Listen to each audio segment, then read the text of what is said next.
네, 지금부터 기존의 순방 기자간담회를 시작하도록 하겠습니다. 말씀드렸듯이 순방과 관련된 질문해 주셔도 되고요. 간단하게 대통령님 말씀 들으면서 자연스럽게 질문으로 이어가도록 하겠습니다. 네, 우리 기자단 여러분, 솔직히 너무 힘들죠? 괜찮으세요? 한 2, 3일 더 갈까요? 네, 아마 여러분 상당히 많이 힘들 걸로 생각이 됩니다. 이 좁은 공간에서 밤을 새는 일이 또 한 3일씩 넘어서 대단히 미안하게 생각합니다. 제가 여러분들한테 약속을 하나 못 지켰는데 저번 일정 중에 우리 기자 한 분이 또 쓰러지기도 하고 그러잖아요. 그래서 이번 순방부터는 일정을 좀 여유있게 잡기로 제가 약속을 했는데 이 양반들이 이거 제가 뭐 부하자 탓하는 건 아닙니다만 또 빼곡하게 잡아가지고 여러분들 저번보다 더 힘드실 것 같아요. 사실 뭐 저도 마찬가지입니다만 정말로 다음부터는 좀 더 여유있게 일정을 잡도록 하겠습니다. 근데 이번에는 정해진 일정도 있는 데다가 어쨌든 상대국 사정도 있고 해서 좀 이렇게 됐다는 점 이해 바라고, 어쨌든 중동 외교를 포함해서 우리가 외교의 기반을 정리하는 단계라서 좀 무리하게 다니고 있는 측면이 있습니다. 다음부터는 조금 행복한 순방이 되기를 기대하면서 여러분들의 궁금한 점에 대해서 말씀을 들어보도록 하겠습니다. 네, 손을 들고 질문 있으신 분들은 손을 들어주시기 바랍니다. 먼저 CBS 이준규 부장님부터 들어보겠습니다. 네, 대통령님 일주일 동안 성경 순방하시느라 고생 많으십니다. CBS 이준규입니다. 저는 이번 순방의 의미에 대해서 좀 더 듣고 싶은데요. 방금 간단하게 말씀해 주셨지만 이번 순방 크게 중동 3개국 그리고 집수인이 정상이 두 가지로 나눠서 볼 수 있을 것 같습니다. 이 중에서 중동 3개국 순방에 대해서 좀 질문을 드리고 싶은데요. UAE 같은 경우는 강훈식 부서실장이 특사 활동을 하면서 어느 정도 정치작업이 됐었지만 이집트와 튀르키예 같은 경우는 뭐 아이스브레이킹이나 라포 형성의 좀 느낌이 다소 강했다 이렇게 보여준 측면이 있습니다. UAE와 이집트, 튀르키예 같은 경우는 전통적인 중동의 이제 강호 국가들인데 이번 순방을 이를 국가로 정하신 점이 이제 신정부가 중동 국가의 외교에 어떤 물꼬를 튼다 이렇게 좀 이해하면 되는지 이 부분에 설명해 주시면 감사하겠습니다. 뭐 굳이 더 추가 설명이 필요 없을 만큼 잘 이해하고 계신 것 같습니다. 잠깐 말씀드렸지만 우리가 이제 남아공은 G20 회의 때문에 뭐 당연히 가는 것이고, 근데 중동은 어쨌든 우리 외교의 한 중요한 축입니다. 그리고 이번에 방문하는 3개국은 역시 중동 지역의 핵심 국가죠.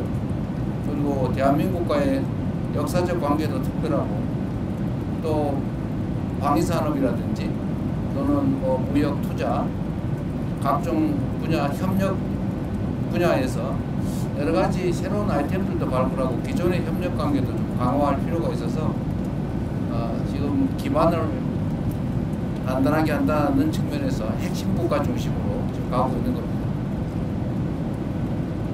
네, 또 질문 있으신 기자분들 문화일보 나인석 기자님. 대통령님 안녕하세요. 문화일보 나인석입니다. 오늘 저는 그 대통령께서 중국, 일본 총리 이제 각각 회동을 하셨습니다. 네. 근데 지금 이제 지금 여러 나라로부터 중국 경제에 대한 요구가 나오고 있고, 또 한편 무슨 문제?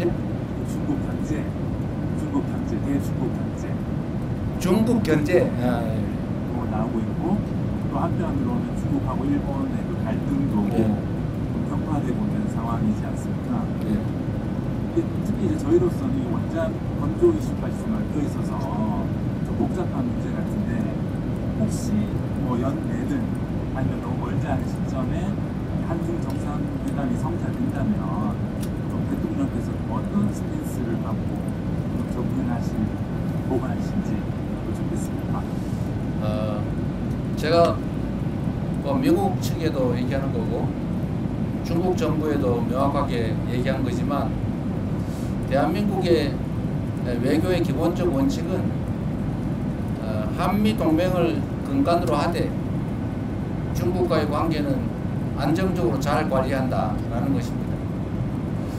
그 근본은 국익 중심의 실용 외교라고 할 수 있을 겁니다. 그리고 그 중 핵심은 역시 또 대한민국의 군사 안보 각 영역에서 자율성을 확대하는 것입니다. 전시작전 지휘권을 회복하는 문제도 그렇고 핵 추진 잠수함 건조를 하는 문제도 그렇고 중국과의 경제 협력 또는 민간 교류 확대도 대한민국 국익에 부합하기 때문에 당연히 해야 될 일입니다. 한미 간의 동맹에 기초한 그야말로 기존의 군사 동맹에서 예를 들면 앞으로는 경제 동맹, 첨단 기술 동맹으로까지 복합 동맹으로 발전시켜야 되는데 이 두 가지는 결코 양립 불가능한 것이 아니다라고 생각됩니다.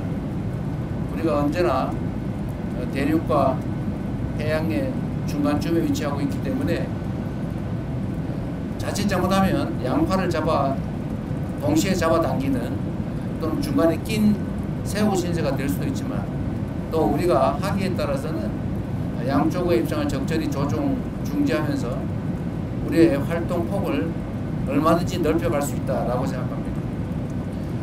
우리가 세계사적으로 보면 이 반도 국가들이 두 가지 길을 갑니다. 크게 융성하거나 아니면 갈갈이 찢겨지거나 우리 대한민국도 비슷한 위치에 있죠. 지금 우리는 이 격변한 국제 질서 속에서 우리가 하기에 따라서 우리가 힘을 축적하고 주체적으로 잘 판단하고 자율성을 극대화하고 그리고 국익 중심으로 힘들 때 잘 견뎌내고 또 양쪽의 입장을 잘 활용하면 우리의 외교 집행이 오히려 확 넓어질 수도 있다라고 생각됩니다. 또 이번 새 정부는 그런 길을 향해서 계속 가고 있습니다. 중국의 견제 문제는 서방 국가들 입장에서는 그중에 특히 미국 입장에서는 중국을 적절하게 견제하고 싶어 하죠. 또 한편으로는 견제하면서도 또 한편으로는 협력할 분야를 찾아서 적극적으로 협력을 하고 있는 게 또 현실입니다. 국가와 국가 간의 관계는 원래 그런 것이죠. 국가와 국가 간의 관계를 일도 양단식으로 올로와 나식, 전부 아니면 전무 이런 식으로 접근하면 결국은 남는 게 하나도 없죠. 중일 갈등 문제에 대해서는 중국과 일본이 지금 일본 총리의 발언을 놓고 상당히 크게 갈등이 이어지고 있긴 하지만 대한민국 입장에서 현재 상황을 냉철하게 지켜보고 대한민국 국익이 훼손되지 않도록 또 대한민국 국익이 극대화될 수 있도록 최선을 다해야 되지 않을까 싶습니다. 그래서 오늘 약간 무리하긴 했는데 중국 총리하고 면담도 하고 또 거기에 맞춰서 일본 측에도 특별히 요청해서 일본 측과 균형을 맞춰서 또 정상회담도 간략하게 했습니다. 그 두 정상회담 과정에서 대한민국이 가지고 있는 기본적 입장을 충실하게 잘 설명했고 국회가 발생하지 않도록 잘 협의해서 지금 대한민국 입장에서는 크게 어떤 위협 요인이 생기거나 또는 갈등 요소가 추가되거나 그러지는 않다는 말씀을 드립니다. 네, 질문을 또 받도록 하겠습니다. 이번에는 한국일보의 이석훈 기자입니다. 예, 대통령님 안녕하십니까? 저 한국일보 이석훈 기자입니다. 대통령께서 이제 그 외국 순방을 다니시다 보면은 국력 신강이 필요하다라는 말씀을 많이 해주시는데요.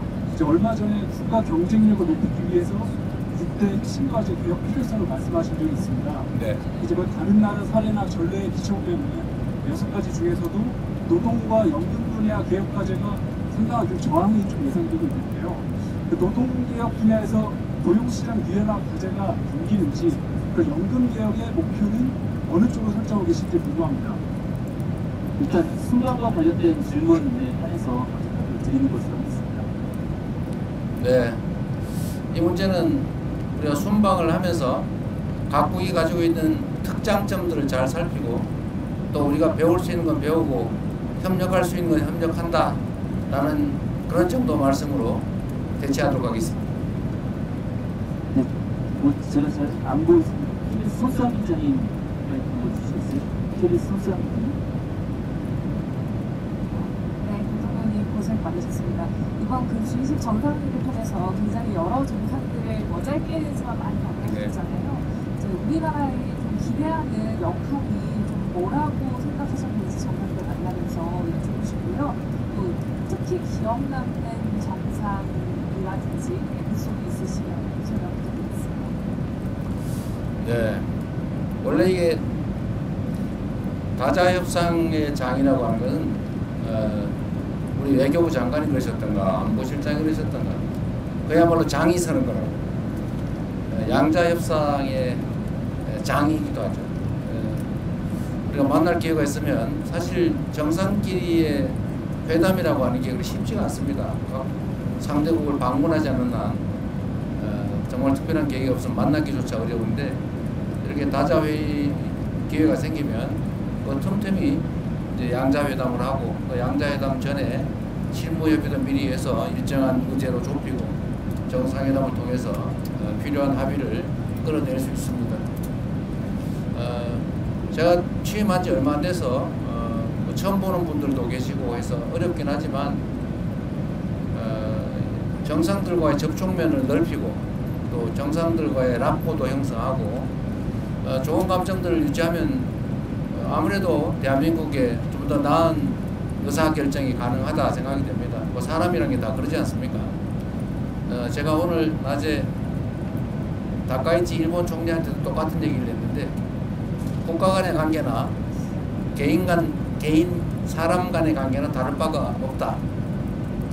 결국은 서로 좋은 측면을 보려고 노력하고 좀 어려운 껄끄러운 측면들이 있으면 잘 관리하고 그 부분을 최소화하면서 사람 관계를 잘 만들면 좋지 않냐. 어떻게 사람이 완벽한 존재일 수가 있겠느냐. 국가 간의 관계도 마찬가지다. 이렇게 말씀드렸습니다. 저는 그래서 이런 다자회의 공간이 생기면 최대한 많은 정상들을 가볍게 또는 심각하게 많이 만나려고 하죠. 이번에도 꽤 많이 만난 것 같습니다. 언론인 여러분들한테 공지하지 않은 얘기들도 많죠, 사실. 잠깐씩 한 5분씩, 10분씩 화장실 갔다 오면서도 얘기하고. 근데 모든 정상들이 사실은 똑같습니다.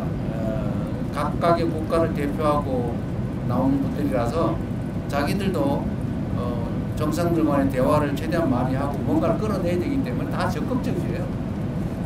뭐 나만 그래서 좀 이상한 사람이 아니고 모두가 다 열려 있습니다. 그래서 그 기회를 잘 활용하면 얼마든지 정상들 간에 짧지만 밀도 있는 대화가 가능하다. 제가 몇 차례 국제회의를 가면서 느낀 겁니다. 그리고 가능하면 인간적 공감을 얻어내기 위해서 많이 노력하죠. 제가 사실은 좀 장난기가 많아가지고 그러긴 한데 외국 정상들도 사실 똑같습니다. 그런 사람들이어서 그들의 인생이나 또는 삶의 역정이나 뭐 정치적 경험이나 이런 것들을 제가 발굴해가지고 얘기해주면 좋아하죠.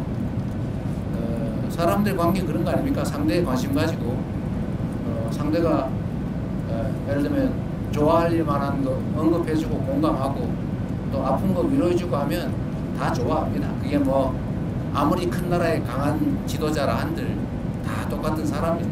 조그마한 소국의 지도자도 똑같은 사람들입니다. 그래서 만나면 뭐 큰 무리 없이 대개는 관계 설정이 잘 되죠. 준비도 많이 합니다. 다 수십 명 밤새도록 이 사람이 이 에피소드가 이 사람 얘기인가 저 사람 얘기인가 헷갈릴 때가 있어요. 가끔 실수하기도 합니다. 근데 그 사람은 뭔 얘기하는지 모르죠. 자기 얘기 아니면. 하여튼 이번에도 보면 저는 뭐 룰라 대통령 또는 뭐 모디 총리 만나서 얘기하는 거 상당히 의미 있었고 서로 뭐 공감도도 많이 넓혔다고 생각합니다. 제가 빠른 시간 내에 인도, 브라질도 한번 가야 될 것 같아요. 짧은 시간 얘기했지만 서로 협력하고 시너지 낼 만한 사안들이 많이 있다는 생각이 들었습니다. 네, 또 질문 있으신 기자분들 앞으로 마이크를 바로 넘길 수 있을 것 같은데요.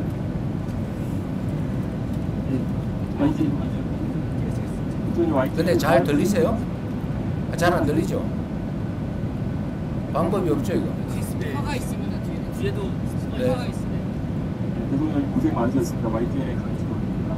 아직 뒤에 한 곳이 강론한테 남아있는데 지금 모든 국가들의 다자회의 무대에서 대통령께서 정상회의 코칭에 다 성과가 있다고 볼 수 있겠지만 그 중에서도 특히 기억에 남는 국가라든지 기억에 남는 성과가 있으면 아직 뒤에가 남아있지만 그걸 포함해서 말씀을 드리겠습니다.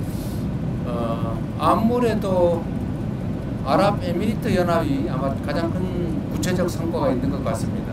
거기는 사전에 비서실장이 특사로 가서 협업할 수 있는 분야들도 많이 정리했고 또 구체적 사업도 다 발굴을 했기 때문에 아주 구체적이고 실질적인 큰 성과가 난 것 같습니다.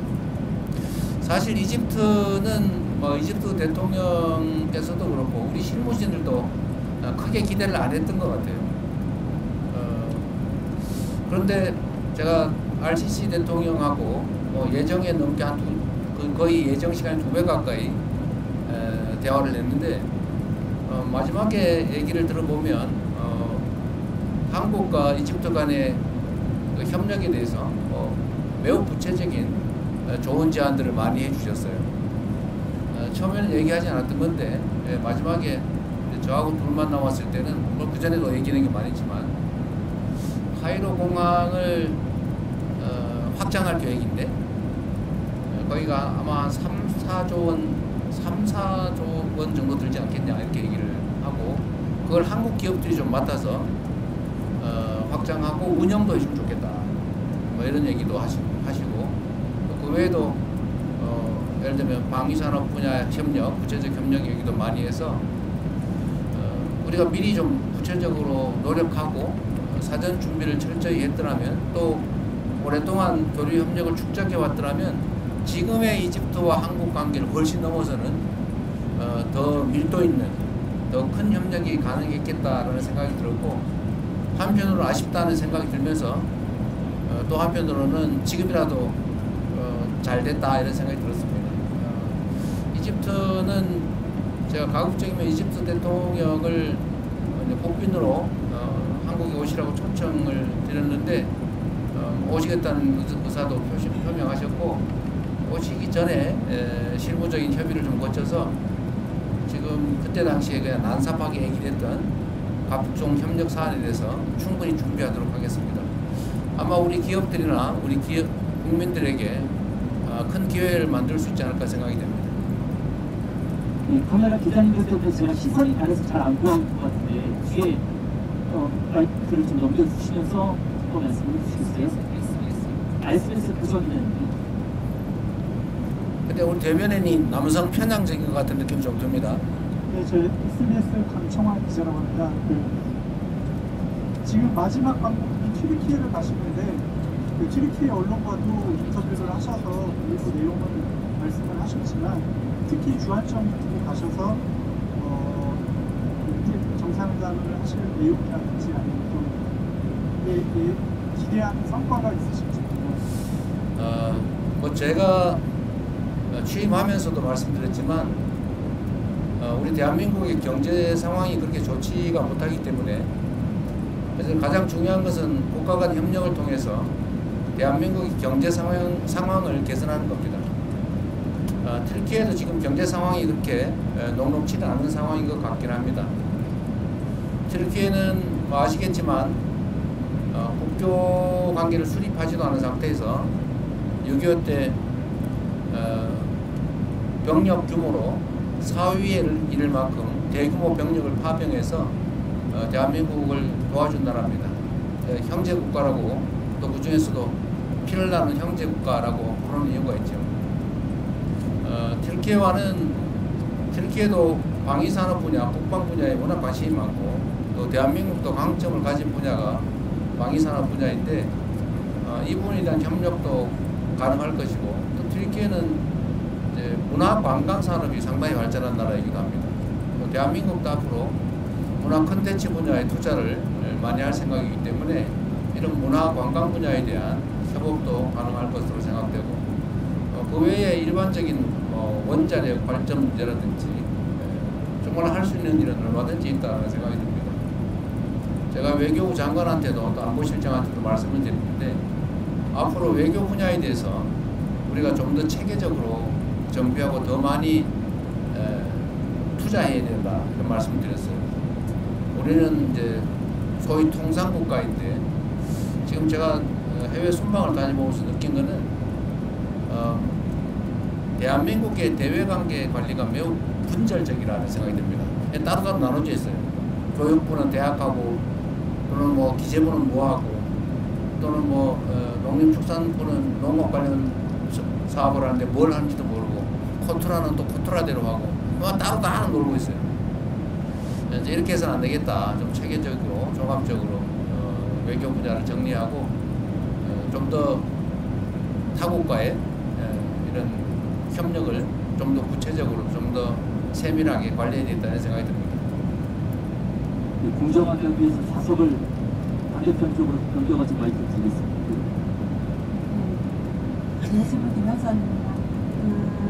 G20에서 말씀하신 내용 보면 다자주의 얘기 많이 하시고 무역제재 관련해서 예측 가능성 얘기하시면서 WTO 기능보건을 주장하셨는데 지금 트럼프 미국 행정부는 WTO 제재 정식을 선언을 했었잖아요. 그래서 그런 상황에서 WTO 기능 회복을 말씀하신 어떤 배경이나 이유 같은 게 있으시면 짚어주시면 좋을 것 같습니다. WTO 중심의 다자주의 체제 회복이라는 게 좀 심하고 완전히 깨진 건 아니니까요.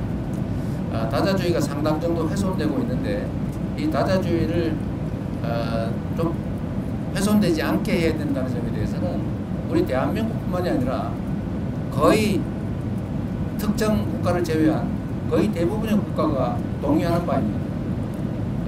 그날 뭐 오늘 어제 이렇게 각 정상들 또 국제기구 대표들이 발표하는 거 발언하는 걸 봐서도 알지만 어쨌든 자유무역 체계 다자 시스템을 튼튼하게 강화해야 된다. 훼손을 최소화해야 된다라는 점에 대해서는 모두 동의합니다. 이번에 아마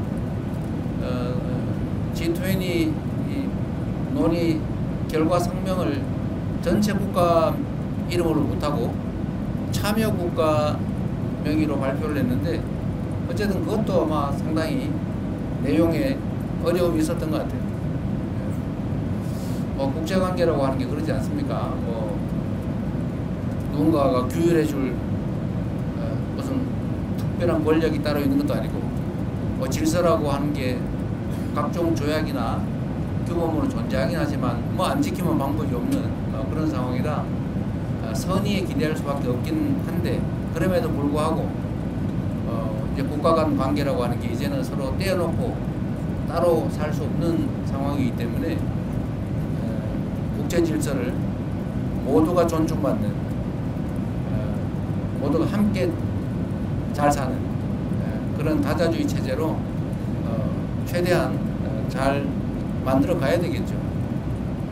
제가 정상들하고 대화를 해보면 어쨌든 이런 부분에 대한 욕구들이 참 많습니다. 예를 든다면 EU 유럽 공동체하고 CPTPP 환태평양 경제 동반자 협정인가 그러죠.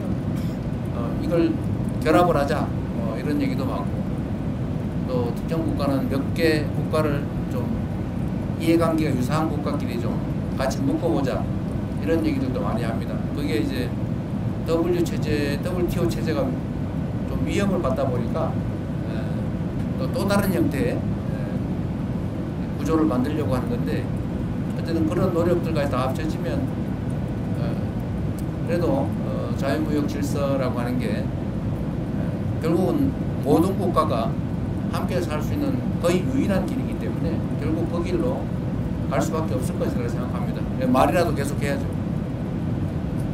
또 질문 있으시면 김성원 기자님 머리 쪽이 뒤에. 안녕하세요. 김성원 기자이고요. 대통령께서 이번 순방 기간 중에 거의 모든 국가 정상들과 만나서 경산 협력을 제안하시거나 또는 강조하셨었는데요. K방산에 대한 각국 정상들 반응은 좀 어땠는지 궁금하고 대통령님께서 보시기에 가장 큰 관심을 보였던 정상은 누구였는지, 그리고 강훈식 실장님 전략경제협력 특사로 운영하는 이 분야의 공을 굉장히 많이 들이신 걸로 아는데 혹시 조만간 대규모 K방산 수주 소식을 기대해도 될지, 관련 성과를 기대해도 될지 여쭙습니다. 네. 우리가 이제 다른 나라보다 좀 뛰어난 분야가 많이 있긴 한데 사실은 방위산업 분야는 정말 괄목할 만큼 다른 나라에 비해서 상대적 우위를 가지고 있습니다. 물론 뭐 미국에는 비교할 바 못되지만 사실 미국도 이제는 뭐 전투기 생산이나 전차 생산 뭐 하다못해 여러분도 잘 아시지만 잠수함 아니면 군함 생산에서 상당히 많은 문제를 노출하고 있죠. 제가 외국 정상들한테 방산 얘기도 많이 하지만 외국 정상들도 방산 얘기를 많이 합니다.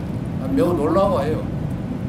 이게 지금 최근에 이렇게 드러나는 실력이 이제 구체적으로 드러나는 성과가 나다 보니까 그런 것 같기도 한데 여러분 아시겠지만 저는 대한민국이 북한의 GDP의 1.45배에 이르는 엄청난 규모의 국방비를 현재 지출하고 있고 전 세계 군사력 5위로 평가받는 나라인데 이게 전시 작전권도 없고 또 일각에서는 마치 외부의 지원이 없으면 자체 방위도 못하는 것처럼 이렇게 오해를 하거나 아니면 곡해를 유발하고 있는데 이런 저는 상황을 저는 빨리 개선해야 된다고 봐요. 그리고 저는 방위 산업에 대한 지원 또 방위 관련 R&D 투자 이런 부분은 경제적으로도 유익할 뿐만 아니라 우리 자체 방위력 강화에도 크게 도움되기 때문에 앞으로도 계속 집중 투자해야 되고 또 더군다나 우리가 방위비를 장기적으로 3.5%까지 GDP 대비 3.5%까지 늘린다고 하는 약속은 아니고 방침을 우리가 밝혔기 때문에 그 방침에 따라 계속 우리가 국방비를 증액을 해 나가야 됩니다. 그래서 방위 산업을 육성하고 또 방위 산업을 통해서 다른 산업을 더 발전시키고 방위 산업을 통해서 수출을 확대하고 또 방위 산업을 통해서 각국이 지금 매우 군사적 위협을 느끼고 있기 때문에 그 위협을 느끼는 정도가 점점 더 강화되고 있기 때문에 각국의 관심도 높아지고 있어서 국가 간 관계를 발전시키는 데도 매우 도움이 된다고 생각됩니다. 그리고 우리만 그러는 게 아니고 말씀드린 것처럼 다른 나라도 이 방위산업 특히 우리의 무기를 구매하는 게 아니고 공동 개발, 공동 생산, 공동 판매, 시장 개척에 관심들이 많아요. 우리가 예를 들면 폴란드의 그 전차, 이 전차 수출하고 그 일부는 또 현지 생산을 하고 있지 않습니까? 폴란드도 매우 만족하고 있는데 사실은 KF-21을 포함한 전투기나 특히 인도 같은 경우는 조선산업협업을 구체적으로 요청을 했는데 어쨌든 거기는 뭐 군수 분야도 들어있을 걸로 추측은 돼요. 그래서 이거는 여러 다방면으로 우리에게 절대적으로 필요한 부분이기 때문에 저도 많이 강조하고 또 실제 수출 성과도 내야 되고 아마 실제 결과도 조만간 나오게 될 겁니다. 상당히 전망이 좋은 또 해야 될 분야라는 생각이 듭니다. 네, 다음 질문으로 넘어가겠습니다. 뉴스의 김시현 기자님. 네. 저 뉴스의 김시현입니다. 제가 그 8월에 방미 귀국길에 아파서 잠시 이분이 그렇습니다. 2개월 지금 반 정도 쉬다가 일주일 전에 복직해서 이번 순방에 함께하게 됐는데요. 일단 감회가 좀 새로워서 그 말씀을 한번 드리고요. 지금 질문을 돌아가서 그 독일 총리와 아까 그 한반도 정세에 대해서 조금 말씀을 나눴던 것을 보기가 됐는데 그거에 대한 구체적인 좀 발언은 조금 안 나온 것 같아가지고요. 아까 중국과 일본과의 관계 말씀하시긴 했지만 우리 총리와 조금 남았던 대화를 공개하실 부분이 있으시면 조금 설명해 주시면 감사하겠습니다. 아까 브리핑 안 했습니다. 내용 브리핑 안 하셨어요? 안 했습니다. 문서로 간단하게 공개한 건 있습니다. 아니 상관없고 그래도 최초의 양자회담인데 내용 발표를 좀 해주시고 그러셨어요. 일단 따로 자료로 좀 냈습니다. 자료를 냈어요? 예. 네, 자료를 냈는데 안 보시는 모양이네. 독일 총리가 이제 중국과의 관계가 어떠냐 뭐 이런 식의 질문을 했는데 그건 뭐 프랑스도 마찬가지였던 것 같고 그에 대한 대답은 아까 여러분한테 했던 얘기하고 똑같습니다. 아주 원론적인 군사안보 측면의 한미동맹을 기반으로 판단하고 행동할 수밖에 없고 그러나 또 한편으로는 지리적인 관계나 또 역사적 관계 또 경제적 관계 측면에서 단절할 수 없다. 적절하게 관리해야 된다라는 입장을 충분히 얘기했습니다. 뭐 특별한 건 없었어요. 뭐 어차피 한 3-40분 얘기하는 건데 우리가 독일하고 얘기가 너무 많이 길었죠. 한 40분. 네, 길게 했습니다. 프랑스하고 프랑스가 40분, 독일은 독일이 한 20분. 네, 회의 시간 때문에 그렇게 됐는데 그 독일, 프랑스는 역시 우리가 꼭 방문하든 또는 프랑스 미테랑이 아니지 누구지? 마크롱 대통령은 내년에 방한하겠다고 하니까 또 그때 더 구체적인 얘기를 하게 될 것 같습니다. 네, 또 질문 있으신 기자분, 네 이번 연합뉴스 감사합니다. 네, 안녕하십니까 대통령님 고생 많으셨습니다. 연합뉴스 TV의 성승환입니다.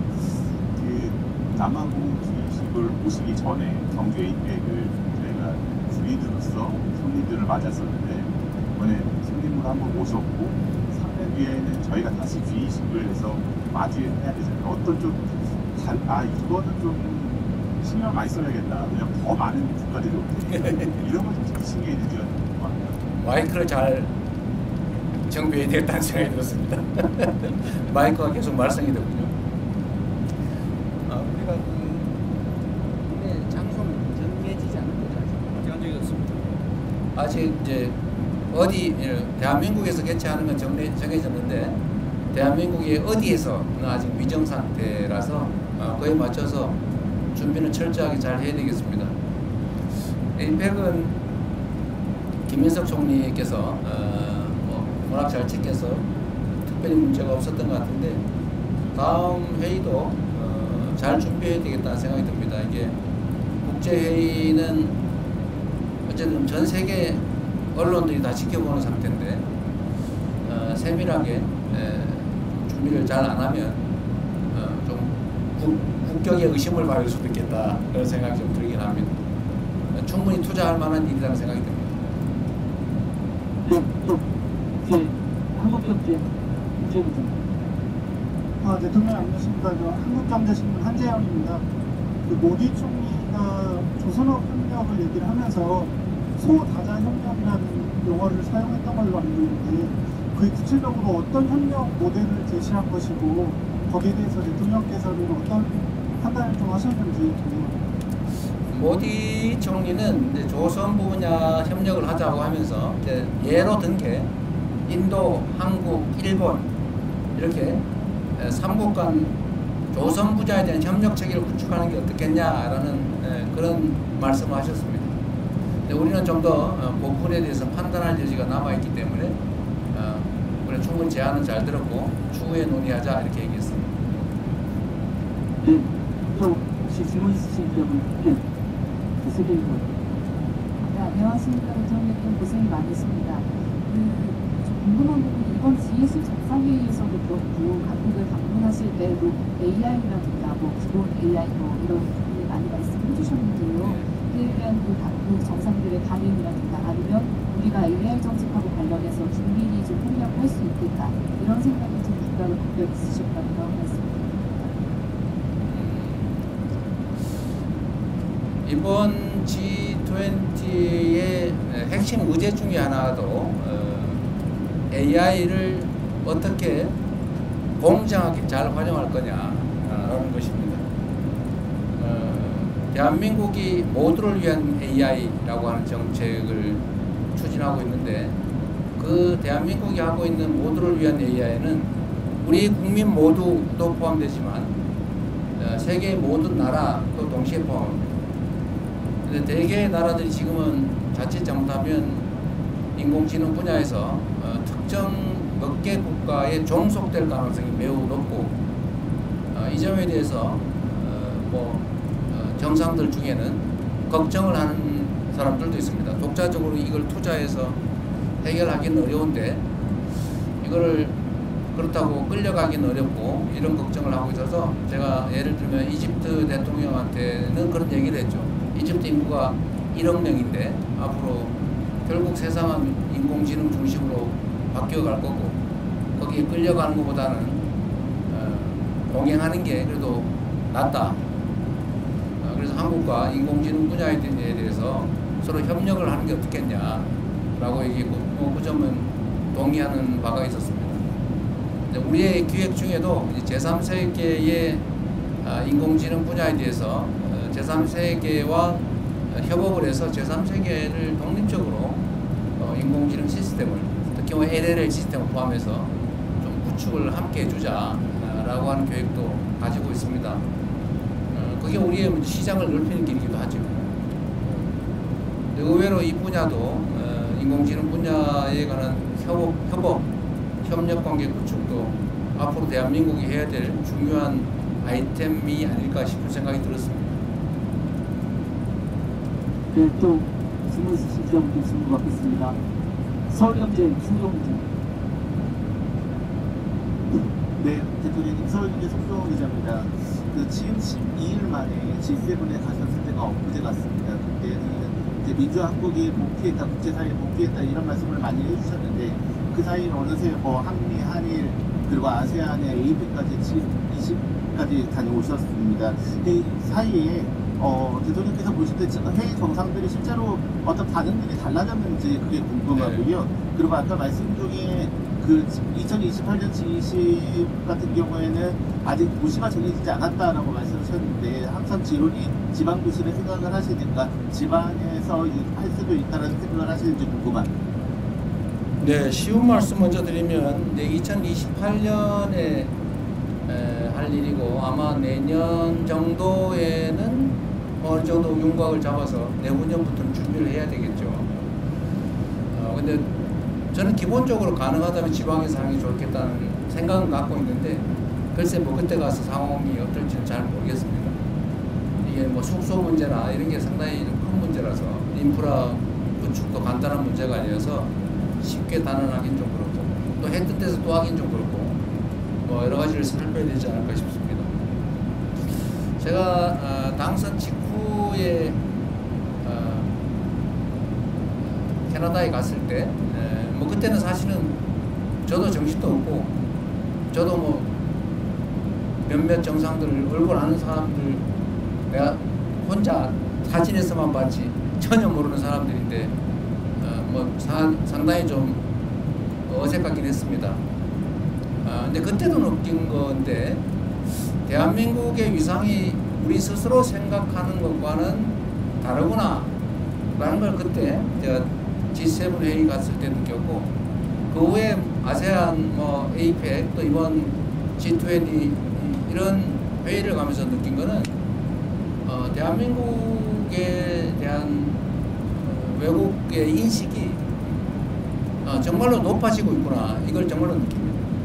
대체적으로 한국 문화에 대해서 상찬을 합니다. 문화적 역량. 그리고 이 얘기는 잘 안 하는데 이제 말 속에 숨어 있는 것들이죠. 정치적 얘기니까 계엄 얘기나 계엄 극복에 대한 얘기는 잘 안 해요. 잘 안 하는데 사실은 그 얘기가 포함되어 있다고 느껴집니다. 놀랍다. 이런. 그래서 우리 국민들께서도 우리가 가진 국제적 위상, 또 대한민국 국민의 저력 이런 거에 대해서 정말 자부심 가져도 되겠다 그런 생각이 들고 또 이 저력을 기반으로 우리가 국내에서만 우리끼리 아웅다웅 하는 걸 넘어서서 좀 세계로 나아가면 좋겠다는 생각이 들었습니다. 충분히 길을 열어갈 수 있겠다. 이제 기업들도 진출하지만 이제 문화 진출 또는 뭐 하다못해 한글 교육 수요가 너무 넘쳐가지고 대대적으로 한글 교육 과정을 좀 확대할 계획인데 어쨌든 그런 것도 결국은 대한민국 청년들이 결국 세계로 나아가서 대한민국 문화를 가르치고 한글을 가르치고 뭐 그렇게 해야 되지 않겠습니까? 그리고 어쨌든 대한민국의 이 문화 현상 정말 뭐라 그럴까요? 뭐 우리도 사실은 뭐 이렇게까지라는 생각이 들 정도인데 뷰티든 아니면 푸드 식품이든 뭐 컨텐츠 다른 뭐 드라마, 영화, 뭐 노래 정말 여러 분야에서 수요가 넘치는 것 같아요. 그러니까 잠재력이 엄청나게 크다. 이 잠재력을 이제 우리 활용을 해야 되는데 그 첫 번째는 이제 우리가 외교 관계로 좀 문을 열고 또 그 안에서 세부적인 가능성은 일단 크게는 기업들이 뚫어가겠지만 또 우리가 문화 전파를 통해서 좀 토대를 단단하게 하겠지만 결국 그 안에서 개별적인 아이템도 만들고 할 수 있는 일이 참 많겠다는 생각이 들었어요. 제가 남아공에 한 분이 코코로라고 하는 일종의 식품 뭐 이런 걸 수입해서 파는 일을 하는데 남아공이 수입 규제가 좀 심한 모양이에요. 되게 체제 정비가 안 돼가지고 됐다가 안 됐다가 뭐 될 것 같은 건 안 되고 안 될 것 같은 건 되고 막 그런데요. 하여튼 시스템이 좀 안정이 안 된 것 같다 이렇게 얘기하면서 그 분야에서도 할 게 참 많다고 그렇게 얘기하는 걸로 보면 우리가 앞으로 정부 하기에 따라서 대한민국 국경 바깥에서 얼마든지 일자리든 또는 기업이든 수출이든 해나갈 수 있겠다 그런 생각이 들었습니다. 우리 안보실에서 잘해야 될 것 같아요. 외교부하고. 네, 슈퍼스는 네, 박형원 기자님 제일 앞쪽에 있습니다. 이분이 그 유명한 박형광님. 네, 대표님 안녕하십니까. 검설급 뉴스공장의 박형광 기자라고 합니다.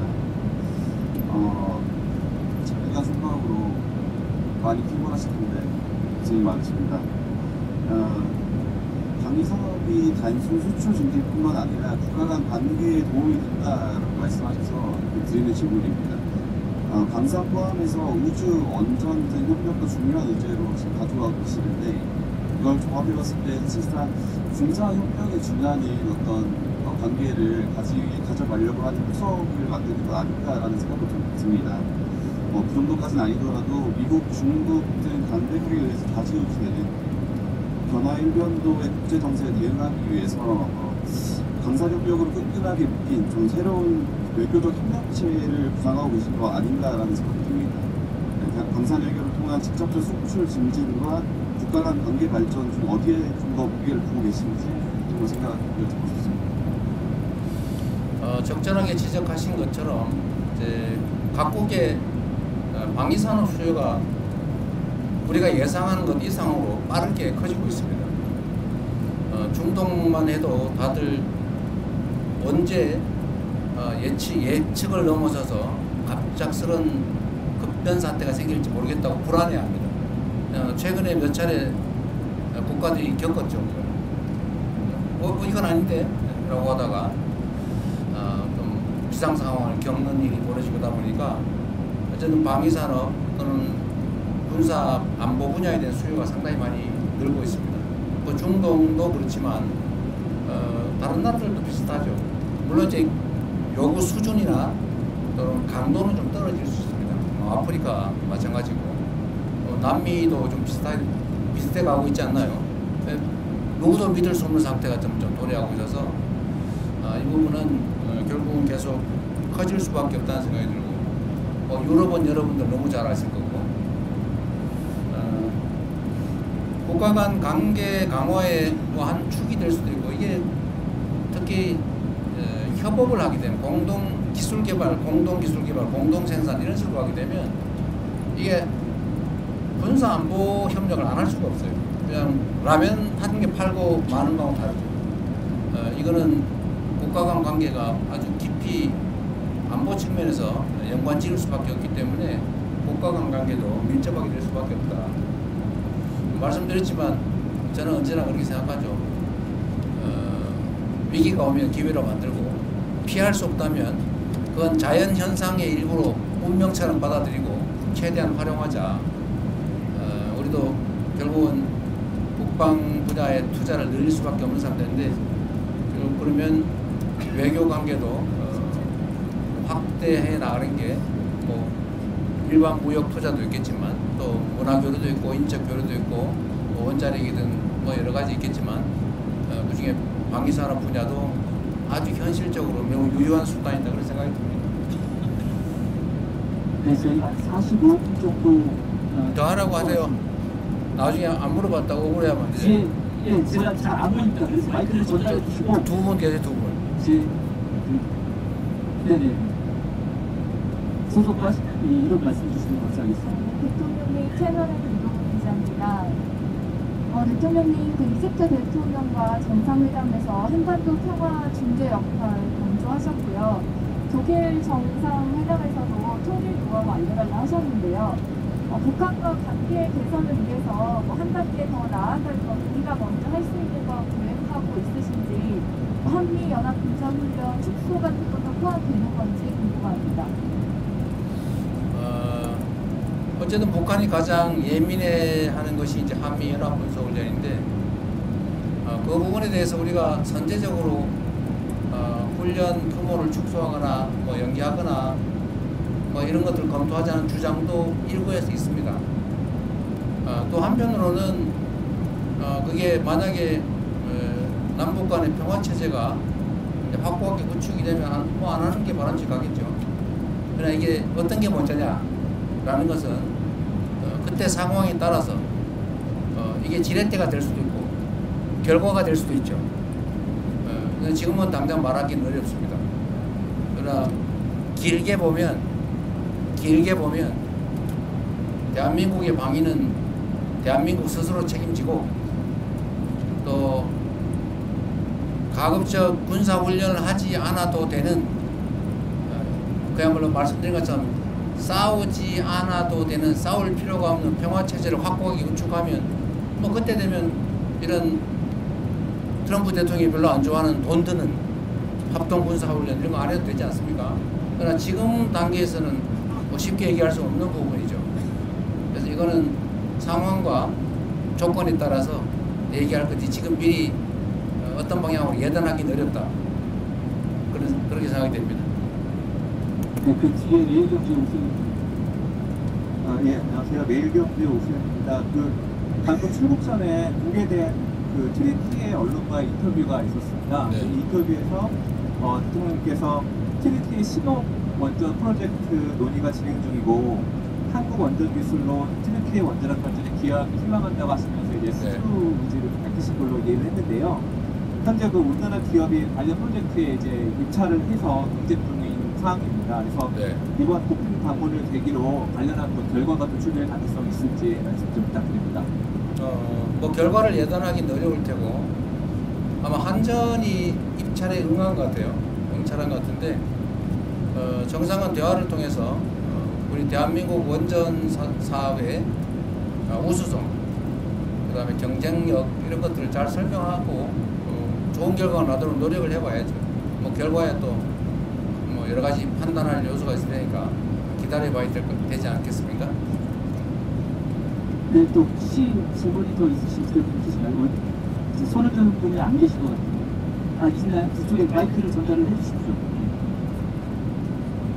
네, 대통령님 수고 많으십니다. 연합뉴스 이명석 기자고요. 조금 전에 질문 나왔던 트리티의 현지 언론 인터뷰에서요. 잘 들리시나요? 네, 잘 들려요. 네. 대통령께서 이제 통일의 논의에 변치 없는 의무다라고 얘기하시면서 점진적 단계적으로 추진해 나가겠다는 말씀하셨는데요. 잘은 뭐라고 총리가 뭐라고요? 통일에 대해서 통일에 일방적으로 추진하지 않겠다. 점진적 단계적으로 추진을 해 나가겠다라는 얘기를 하셨는데 이 얘기는 결국은 지난번에 흡수 통일에 대해서 추진하지 않겠다는 거랑 마찬가지로 이 정부에서는 좀 시간이 걸린다고 하더라도 충분히 대화를 가지고 장기적으로 접근하겠다는 뜻으로 저희가 받아들여도 되는 건지 궁금하고요. 그리고 같은 맥락에서 지난번 인프 때 북미 정상 간 대화가 아쉽게도 좀 무산이 됐는데 혹시 다음 모멘텀으로 이 통일 문제를 진전시킬 수 있는 다음 외교적 모멘텀이 뭐가 있을지 생각하시는 분이 있으면 설명해 주시면 감사하겠습니다. 네. 남북 관계는 참으로 안타깝게도 매우 적대적이고 대결적 양상으로 바뀌었습니다. 아주 초보적인 신뢰조차도 없어서 아주 극단적인 발언 또 극단적인 행동을 보여주고 있습니다. 북한 측이. 아시겠지만 지금 군사분계선 기준으로 북한이 3중 철조망을 치고 있어요.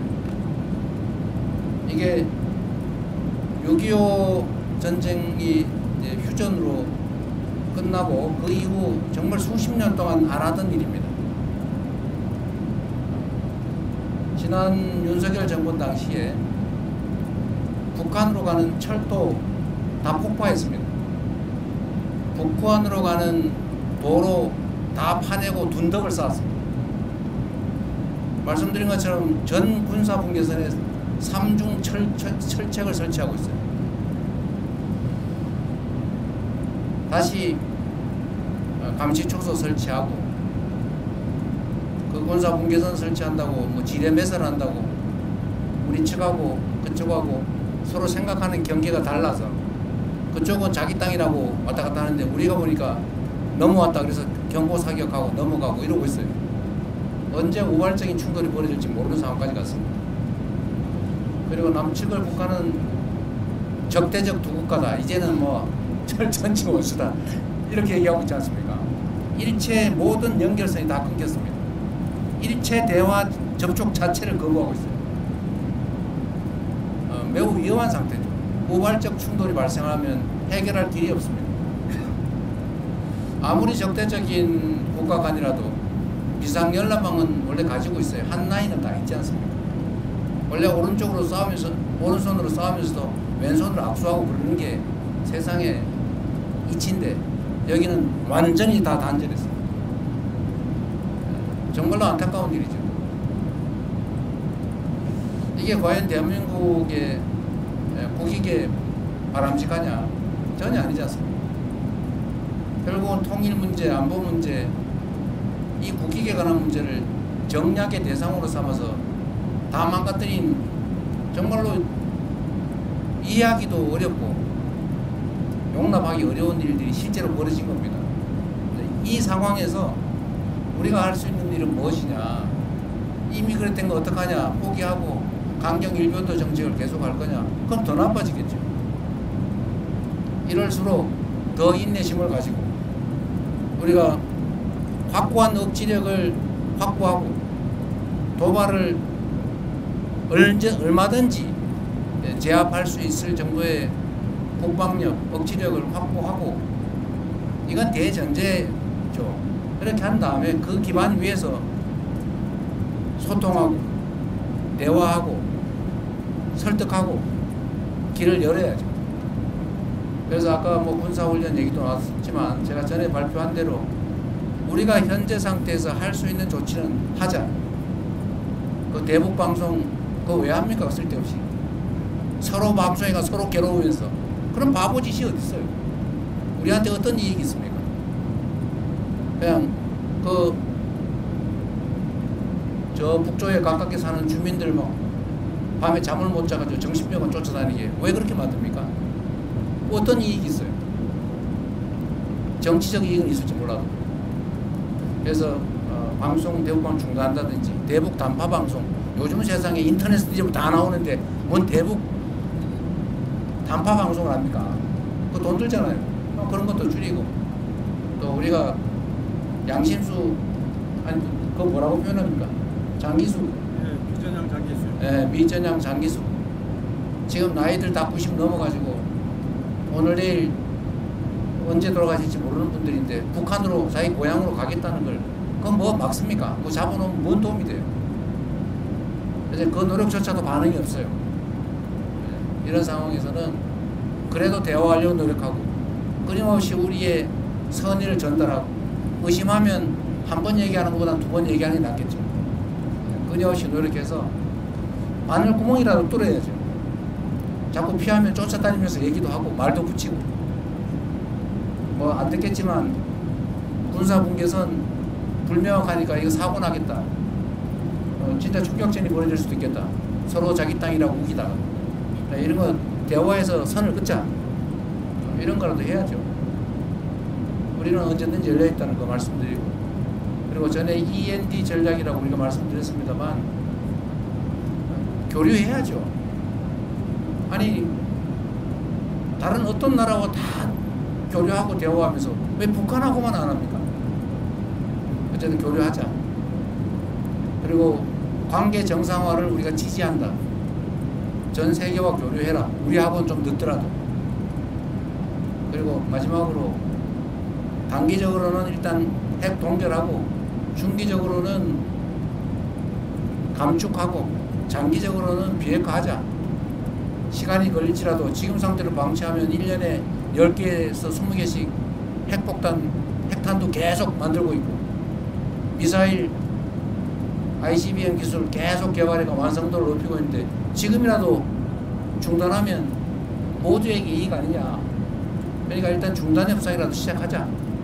그걸 우리가 못하면 미국하고 북한이라도 서로 하시라 라고 하는 게 우리의 기본적인 방침인 거죠. 물론 당연히 우리가 흡수통일 그런 얘기 왜 합니까? 뭐 흡수해서 뭐예요? 거기서 생겨나는 엄청난 충돌을 어떻게 할 겁니까? 엄청난 비용을 어떻게 감당할 거예요? 책임도 못 질 얘기를 정치인들이 쓸데없이 하느라고 괜히 갈등만 격화되지 않습니까? 우리 흡수통일할 생각 없다.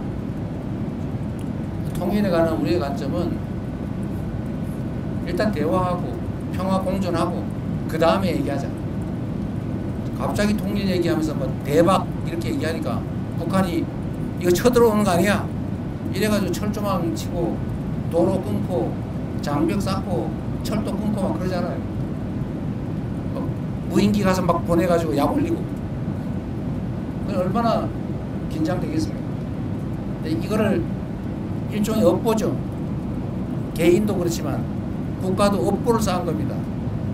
시간이 걸리겠죠.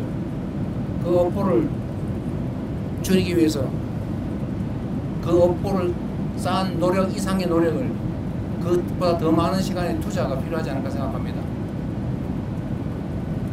네, 아마 더 질문 있으신 분이 안 계신 것 같습니다. 저희가 거의 뭐 1시간 가까이 마지막이었어요. 네, 기자 간담회를 했습니다. 그러면 이것으로 기자 간담회를 마치도록 하겠습니다. 어쨌든 여러분 뭐 박수 치면 누구 욕해요. 어쨌든 여러분 너무 고생이 많으십니다. 제가 이렇게 해외 순방을 다녀보니까 또 교민들을 이렇게 만나보니까 참 절박하다는 생각이 들었어요. 또 한편으로는 정치 또 국정이 하기에 따라서 참 많은 걸 할 수 있겠다 그런 자신감도 생깁니다. 몸이 좀 피곤하긴 하지만 그래도 정상들을 만나고 방문하고 또 현지에 이런저런 의견들 들어보고 또 개선책들 만들다 보면 참 보람있는 일이라는 생각이 들긴 합니다. 저는 그래도 좀 넓은 공간에서 좀 편하게 가는 편인데 이 좁은 공간에서 10몇 시간씩 비행기 타고 가는 거 얼마나 힘들겠어요. 그래서 앞으로는 저기 어디 갔습니까? 이거 일정 짜는 사람들 누구예요? 여기 의전팀이 짭니까?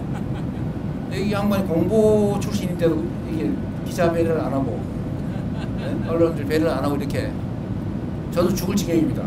무슨 일정을 이렇게 정상 외교 순방 일정을 이런 식으로 어디 이집트 가면 박물관이라도 한번 가봐야지 세상에. 네? 하루 종일 뺑뺑이 돌리다가 바로 다른 나라 그것도 밤에 출발해가지고 새벽에 도착해서 또 뺑뺑이 돌리고 좀 반성하세요. 저를 위해서가 아니고 우리 언론인들 생각해서 또 쓰러지면 어떡할 겁니까? 이번에는 더 힘든 것 같은 제목입니다. 몸 관리 잘 하십시오. 자, 고맙습니다.